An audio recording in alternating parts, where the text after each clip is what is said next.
Hello,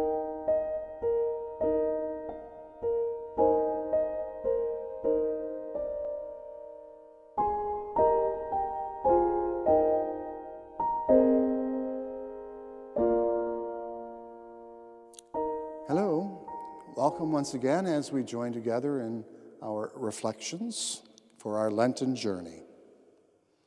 Today we are visited by two plots. Plot against Jeremiah, whom the Lord knows and Jeremiah can't do much about, and plot against Jesus. The leaders of the Jews are becoming increasingly hostile and are looking for ways to get a hold of him and to end him. Plotting.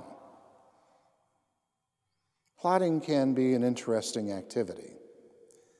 There are evil plots, like the plot against Jeremiah, the plot against Jesus, but there are other kind of plottings too. I very often get involved in plottings when I was younger on pulling pranks on others in life. You can also plot positive pathways that we're going to try and walk. And maybe that's what our Lenten journey today is asking us to think about. How can we plot positive moves in our lives?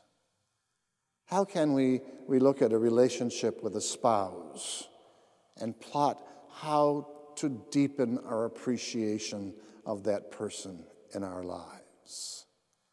How do we plot looking to the young boys and girls in our families, whether they be teenagers or growing up to be young adults at this particular time?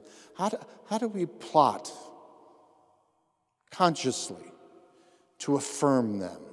How do we consciously try to help them understanding how worthwhile they are in life? How do we, in some way or another, express the love, the care, the concern, the encouragement, the support, and the challenge that Jesus calls them to engage in? How do we do that? How do we make it so they understand that they are meant for great things? They are meant for a life of love. They are meant for a life of sharing. They are meant for a life of giving. They are meant for a life of service. They are meant for a life of charity. They are meant for a life of happiness, enjoyment. How do we plot to help them all understand that? How do we plot for ourselves to understand it in more and in deeper ways? How do we help ourselves know that we can move past the routines that are destructive in our life, and we can choose routines that are constructive, are positive, that build up, that enhance life all around us? How do we plot to do that? Plotting means that we're consciously choosing a pathway. Let's ask the Lord to help us make it a positive plotting, a plotting that leads to the mind and heart of Jesus, a plotting that leads to the values of the beatitudinal life, a plotting that leads to choosing happiness with Jesus in life.